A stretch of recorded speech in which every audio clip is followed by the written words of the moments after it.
successful, those types of drafts. We're going to Dragonshire. It'll be the map pick of Tempest.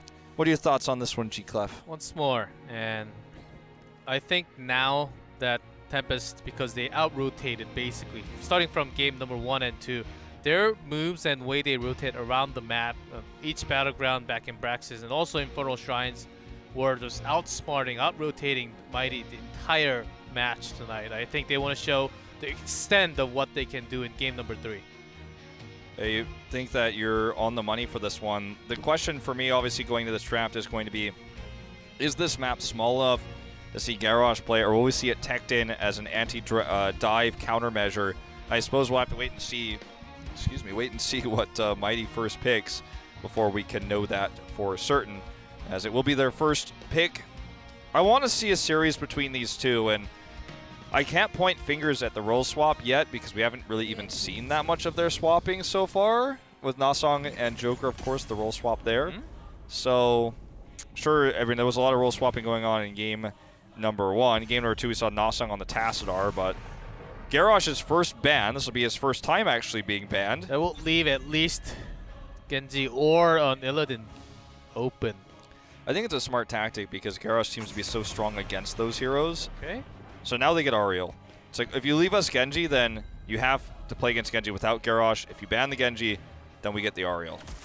So this, remember this weekend, I believe the Ariel changes go live next week. Next weekend, yes. Yeah, so this is going to be some of the last times we're going to see Ariel as highly prioritized. I don't think she's going to go away, but that removal of her cooldown reduction on her heal is like, it's massive. Yeah, I think starting from next weekend, we'll see a lot more supports going down in the draft, and we'll see a lot more warriors and just main damage or mage even just popping off from the first bans and picks. Right now, still the supports on the very top, but next weekend, lots of differences. Yep. So enjoy it while it lasts, fans of this meta, because I think we are going to see some big changes. And I think with the release of Kel'Thuzad, we will see, I think, the return of some more combo-oriented mage metas. I'm talking Jaina rework. Okay, Jaina Zeratul stuff. Jaina new skin. You know, I'm the medic rework, the Morales rework. I'm like, okay. Coincidence that Morales and Mercy got reworked on the same day, basically. I'm like, is that a coincidence? I don't know. I'm like, healers are too strong in esports. There are lots of supports. And speaking of supports, double support. Is it going to be Bala this time? Okay. You even had to ask the question. Well, there was a slight chance of BDG's Tracer. I thought on game number 2 was pretty decent. It carried lots of the team fights. Of course, did not win the game. I mean, his pulse bombs were really good. The pulse bomb we saw in the lockdown, the first round, I was like, oh, so good. But too bad you don't have any more follow-up to kill him. Yes. Too bad you don't have Kerrigan next to you anymore. Yeah. Or any time in the game either. So, a ban for Tempest, of course, Garrosh already removed. What's a good one if you go back? Material, Stitches. Okay. Stitches is gone. Stitches just wanted to play. No more. Not in Dragonshire. And a little surprising for me to see so many Diablo bans against Sign. Maybe it's also because there are not too many dedicated players who plays Diablo as much or as well as Sign. And that's a super crazy card. Like, banning Chromie actually to be for a counter to Ariel. Yeah, that's a smart move. It's kind of interesting. Probably people wouldn't believe me if I told them this. But what is it? Stitches is the second most picked hero in this league at 53 games. Greymane's #1 at 61. It's because they're not really like the first ban material, but they fit in the draft. They can finish the draft. Those are the kind of heroes that we see lots of in play, especially Greymane fits in most of the comp. When they lose all the S-tier heroes like S-tier DPS like Genji or Illidan, you can always fit Greymane, who can also burst the tank with the Curse Bullet, which we see less after that -5%, especially for Korean players. Stitches is also really good at prolonging fights and slowing enemies, which allow Vala to carry a lot stronger. with his bio. So Well, it's Dragonshire, so Mighty can still have some kind of rotational work with the Haka coming in. I think Dahaka is a great pick. Like Dahaka Tyrael. Oh, looks like we're probably not seeing Dahaka at all with a Malthael pick. That's going to be the 5th one. Diablo. Oh, so they wanted to actually take it, so they didn't. They banned Chromie instead and took Diablo because they do have Muradin on the other side, but providing lots of CC. Maybe they're trying to change something with the APOC. I think it'll be a lot harder because they don't have too much CC on their side, but it can be used for zoning controls. Diablo not the best win rate, but not the highest pick rate. There's a lot of heroes like that in this league. Greymane's at a 36% win rate, despite being the most picked in the tournament, as I said before. Let's see what the 5th pick is going to be here now. I think Tyrael is actually quite strong. He's a solid solo laner. He's going to struggle against Malthael. And also, Dahaka is still a great option for controlling the experience. And we have seen the triple DPS Falstad on this map in situations like this. Probably H82's Artanis. Oh, there you go. It's the Dragonshire. Should have known. Perfect pick. Good call. Should have known, G-Clef, that, of course, with H82 Zeros being the one missing, we're going to see good old Artie. And let's see if we see the God Swaps, as they are dubbed by the community here, as we go into this 3rd game. Tempest wants to close it out on the flashy Artanis here. They have the more well-rounded draft, but in terms of S tier, I think Mighty has the strong trinity there with the Ariel, Tacit, Arvala. They have Malthael for the strong top lane against Artanis. This game, I feel like, in terms of drafting, could go either way. The closest draft we've had all series long, but can Mighty bring us to a game 4, or is Tempest closing it out? We're going to find out on Dragonshire.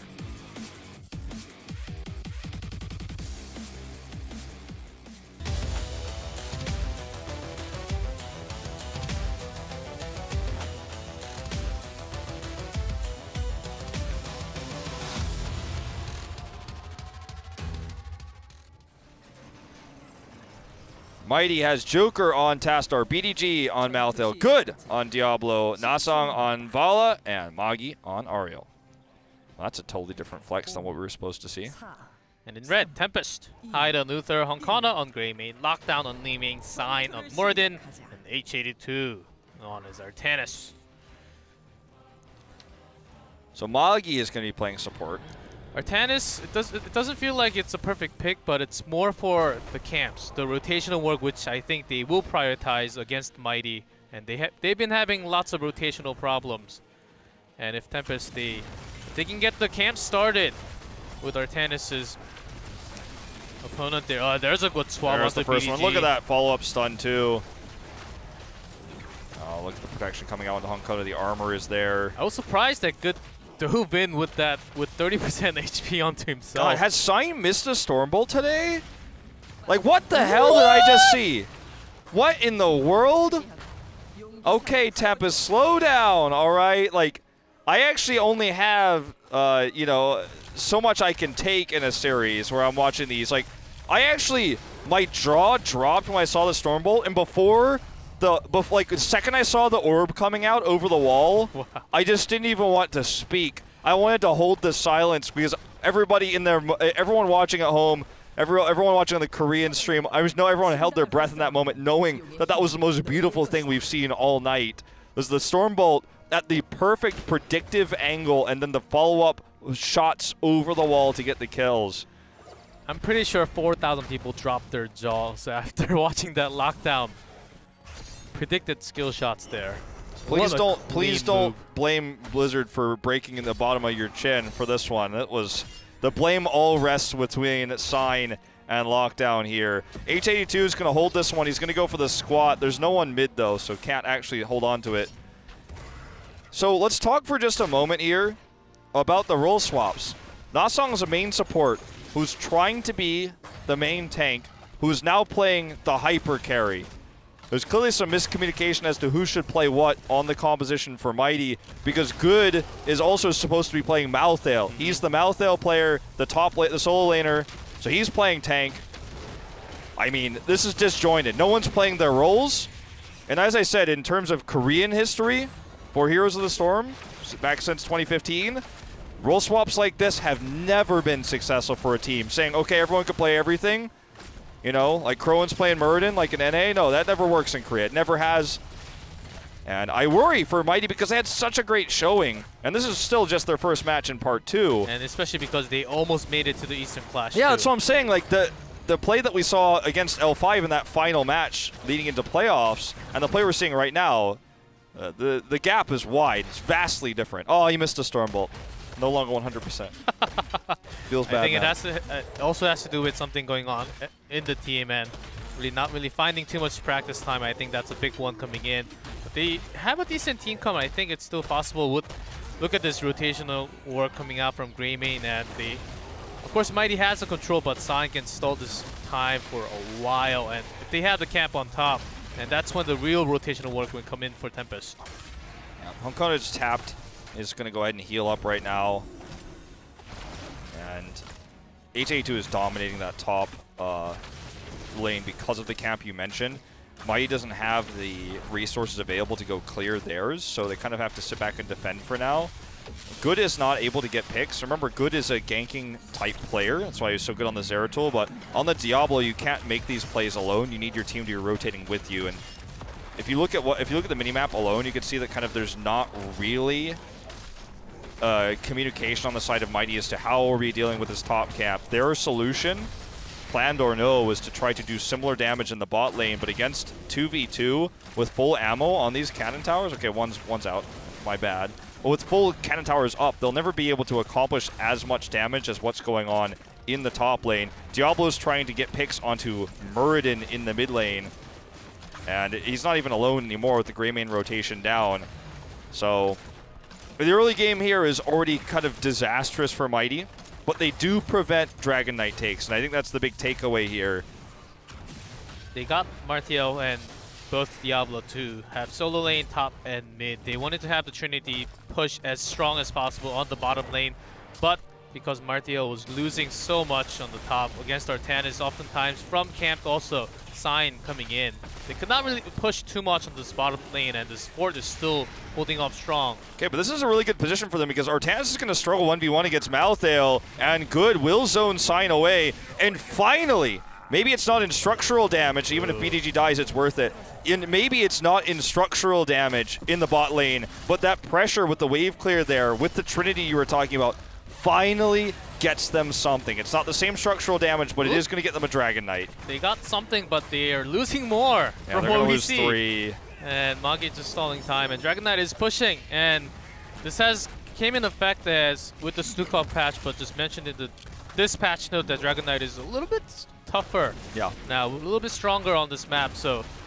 But they lost a lot of their members. That's the biggest problem. So Joker cannot really push too much as they will lose the rotational power too. He's pushing top, which is actually nice if you can get these because they're at full ammo.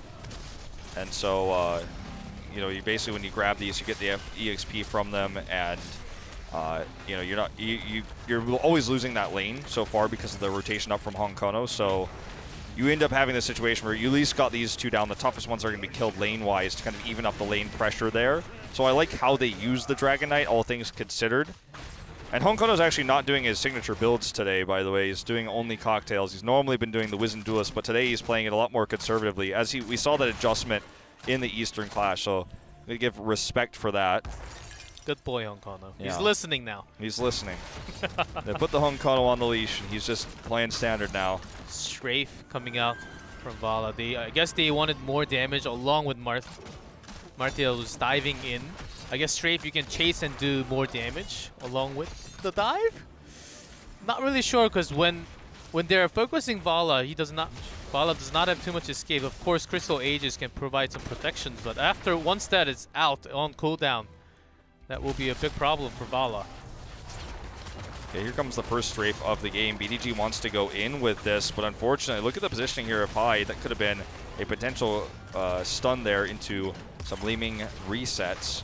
But does get away. All the while, HA2 is forced back finally by Tastar in the top lane. And this game is actually relatively even. Mighty had such a struggle in the early game, but they really turned it around with that Dragon Knight. Had they failed to get that, I think this game would look very different. We're going to see BDG solo swing this camp. as Tempest has actually committed several members to the right side. This gives Mighty the opportunity to have that bot camp cleared. In fact, Sign is being very aggressive down there. I'm not entirely sure the notion of what's happening. Okay, looks like he wanted to try to set up for a gank, but the rotation down for Tempest is a little bit slower because they took several to clear their camp. But yeah, I mean, this game is still wide open for Mighty now. They're slightly behind. Well, those are the Dragon Knight spawns. They've got better opportunities. Yeah, with Onkano and H82, they will clear this camp in the matter of seconds, and they will get the control. Of course, they will lose the bottom one, but Burden has been pretty decent in the bottom lane. So Mighty decides to go for the camp because they lost the total control of top. Maybe they will even try to go for the fort. And I think Artanis just started that too. Yeah, I think this is a really smart option for Mighty though, knowing that the 2-man has rotated top and they're going to lose the fort. Rotating up would probably take too long. This is kind of like a consolation prize where you say, okay, we're going to eventually lose this fort or at least take massive damage on it, but our counter camp could actually allow us to get a... Oh, that was a really nice dimensional shift. But our counter camp could cause Tempest to have to rotate down. They've already committed so many resources top. They get this fort at a much faster rate, and they have the camp surviving. This means that Tempest will have to respond. They already control the bot temple, so they could go ahead and use this opportunity, this extra pressure, to take the top camp. Right now, you see Malthael is rotating up for it right now. And in fact, they're going to look for the pick onto H82. Just watching the minimap. Meanwhile, down here, obviously, Mighty is pushing hard. This forces the rotation down. If they get that pick onto H82, which looks very likely in the top lane, it's definitely going to happen. You guys aren't watching it, but I'm watching it. If they get this pick onto H82... Ooh, he gets the shield! There's no way to... Oh, the good comes up from the side. Oh, Divine Shield! They were so greedy to kill him. If they had just said, okay, he's basically dead, and went for the top shrine instead of chasing him, I think they could have gotten the Dragon Knight there, though. That was such an opportunity. Still, it's basically a death. I mean, it's, with like a 0-second respawn timer, he has to go Hearth home. But they couldn't get the Dragon Knight. That was their biggest opportunity they had so far all game to grab that one. I say that, they got the first Dragon Knight, but I mean, since that first one, that was their best opportunity when they had that bot lane so heavily controlled. Got greedy for the kill, though. Yep, Archon's down and Divine Shield is down. Archon will be back in 20-something seconds, but they do have a lot more protection. Just not having the protection when Tempest needs some pokes, they do have the burst also, but you need the sustained damage. You need the Divine Shield, especially when Graven dives in or Tannis tries to do more damage onto the back line. So it will also cause H82 may get caught once more here. He's alone for now. He should have his shield in just a second. He does go ahead and pop down his heroic. Oh, his shield. He gets the shield and the heals here. Magi is the one to get caught now. The APOC doesn't do much for them. They are going to have a lot of Aegis damage coming in, but so many heals. So much damage, but Lockdown gets the resets, and there it goes. Kills after kills. And all souls lost now for good. I mean, for the player good. I mean, he can't get them back, but he lost those to get the instant respawn, which isn't going to do much for him. He can use this to try to clear waves and maybe retake that top shrine. But he's going to have to rush up there right now, Tassadar is, or Sign is going to get the take here. Unleash is already started. He can't stop it. First Dragon Knight for Tempest. They're going to have level 16. And that team fight was so important. I think it actually really goes back to Hyde actually hitting everyone with his Radiance there. I think it hit all 5 members, that Radiance. Kept them healed up enough against the Tormented Souls. And now we're going to see a second fort potentially here for Tempest.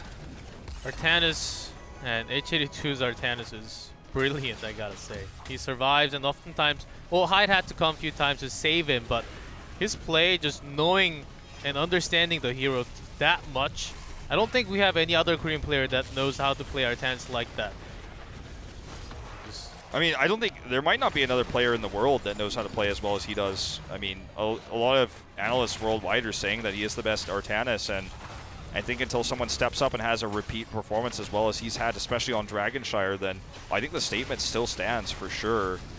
Sign will try to sacrifice himself here to get the mid for it's all but gotten. There is a wave to his advantage, which means in order to save it, Mighty will have to probably give up this bot fort, because there's a wave here too. The only place they're losing out is the top fort, which is the least important one in the game. The thing about Mighty is the APOC is not really getting the value. There's a big swap onto Mog. He may have to self-Aegis Not enough follow-up damage, though. HA2 gets the Divine Shield. They are going to have to turn around here, though, as BDG finds that Tormented Souls, and HA2 is the first to die in this fight. Good dives in. Such a perfectly timed blink away, though, from Lockdown. So close. And both forts survive. BDG is so good today. His Tracer play, and he knows exactly when the opponent wants to turn things around, and he is the one that looks for that angle. He dives right in, right after the stun of Uther coming in, right after the shield's gone. He knows the timing that Tempest wants to take advantage, and he turns that around. That's the thing. Even all the armor from Uther does not do a thing against the Tormented Soul, against all the percent damage. Okay, BDG is being hyper-aggressive here, though, onto Lockdown. Lockdown does take that percentage-based damage, but he's not very tanky. Regardless, he will go down. Nasong is looking to try to carry this fight. Ariel is getting so much charge from this DPS. Good Stormbolt here. Unfortunately, it's on to Nasong. Okay, HA2 looks for the swap. Nasong is safe. And yet again, they don't get the forts. They wanted those so bad, and they failed to get them. Ooh. So we're on the edge of a huge experience boost for Tempest. And in fact, they will net more experience than they would have otherwise, because the longer the game goes on, the more you will gain from that.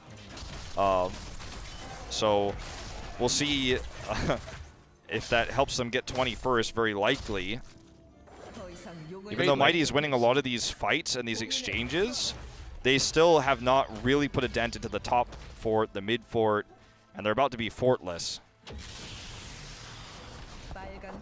I like this rotation coming out from Mighty. They focused on top because they were getting the top camp, because Bala had to go back probably 4 mana to get the mana back. And now they have the push on top.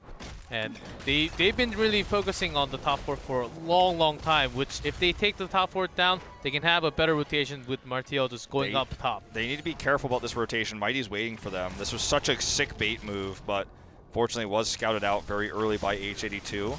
No one was able to get the jump onto him. That could have been really risky. I love the choice of Mighty to obviously know that this was a forced rotation and to grab Signs it. coming up from the side. There's a double stun. He cannot even shift. Perfect chain combos.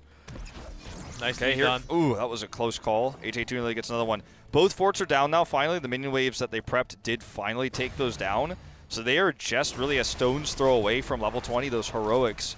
And they're going to have a Dragon Knight, so this basically guarantees it. I think we'll probably even see Bulwark here for Uther to give the longer Divine Shield to Artanis for these longer extended fights that we keep seeing. Let's see what Tempest wants to do with the 20. They're going to have to get it first as they head down bot. That's their target lane because the top fort still stands. Sure, it's fastest to go mid, but this is the safer way. They might even be able to get a pick with it if Mighty takes a bad rotation. Good's all the way in the mid lane. He actually shows himself there, so they're going to go heavily in. So no, he's not flanking them.